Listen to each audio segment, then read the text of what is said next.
all aspects, offensively and defensively. But Victor Davila did a terrific job of defending the post early.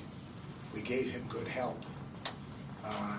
We probably overhelped at times, which gave up some long closeouts and gave them some opportunities to offensive rebound. I thought the first half we just didn't play with any pace. The second half I thought we really ran good offense, shared the ball. I think the thing I like most about this team is how unselfish they are. They really do play off of each other. And I think it starts with Eric. I think he sets the tone.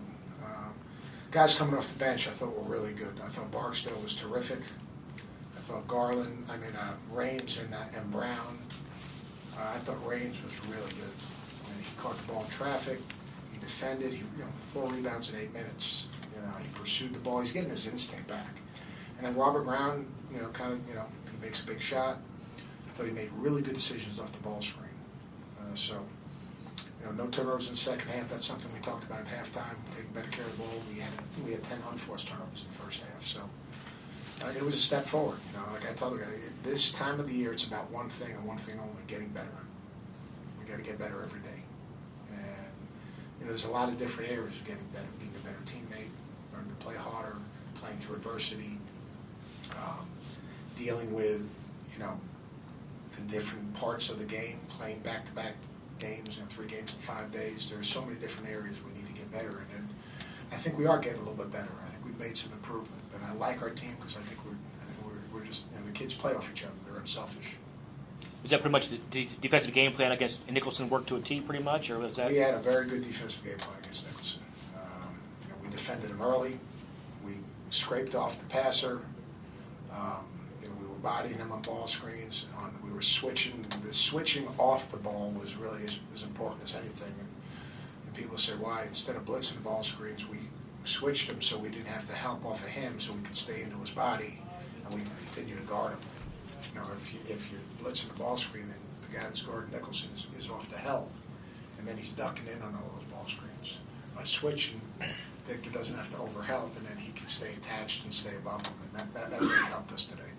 Is Victor the type of guy who will, get a huge confidence boost from outplaying a guy who's, an NBA prospect? Is he the type of guy? I think we challenged him before. I think we need Victor Davila. That we need that each and every night. And the challenge with Victor is real simple: consistency. We need Victor that engaged each and every night, and then I need a couple more rebounds out of him. But he was awfully good defensively. I thought he worked really hard. I thought he defended the post early, which is, I think, a key for playing against a kid like Nicholson.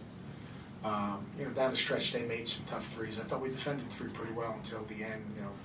We gave him 2 or 3. Dorenzo closed short on the kid Wright, which you can't do. And then the kid 32, Davenport, who had a very good game against us last year, had another pretty good game against us. Victor made some good on offense. Victor did well against Nicholson too. Yeah, he did. We didn't stay down on Conger.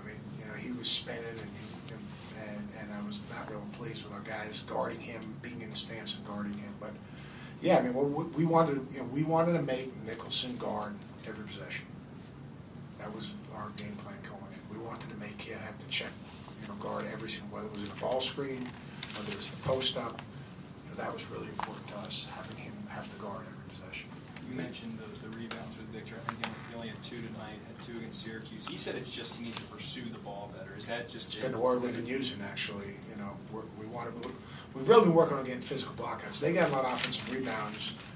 We had a couple of guys leak out a little bit, not leak out, but not engage on their blockouts and release.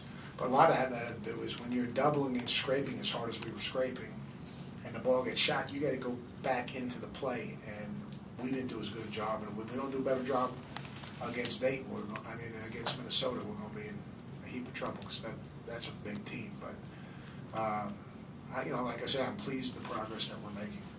This is, for a lot of young teams, this would be a tricky game coming from New York, and you have a trip to Minnesota looming. What about this team? They didn't overlook. It's a tricky game, even if we had a week off, because they're a good team. They're a good team. They're a team that's going to win a lot of games. know, again, we've been very careful with what we were doing. Yesterday, we just did a walkthrough. Like tomorrow, we're just lifting and doing film. That's it. You know, we're trying to. You know, we've got this stretch. I'm not sure.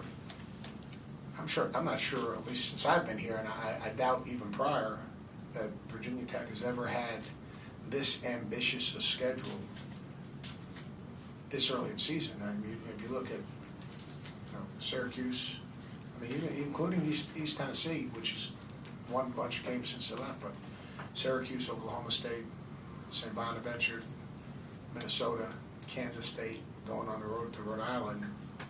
I mean, you're talking about early in the season. You're talking about with a young basketball team, pretty ambitious schedule, and so far, I'm really proud of the way the kids have handled it. Around the NBA draft, they always talk about rebounding translates from college to pros. With Dorian, are you surprised that his rebounding translating as well as it has to this, at this level?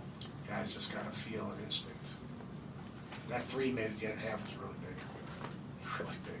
The kids, I couldn't be more pleased. Down the stretch, and at the end of the half, they executed about as well as they managed to clock that last possession. And that was a big basket. The difference between going up 1 and going up 4 is huge. And then coming even in the second half, in the last 5-6 minutes, I thought, I don't know what we were in terms of efficiency, but it had to be pretty good. It had to be pretty good. Would you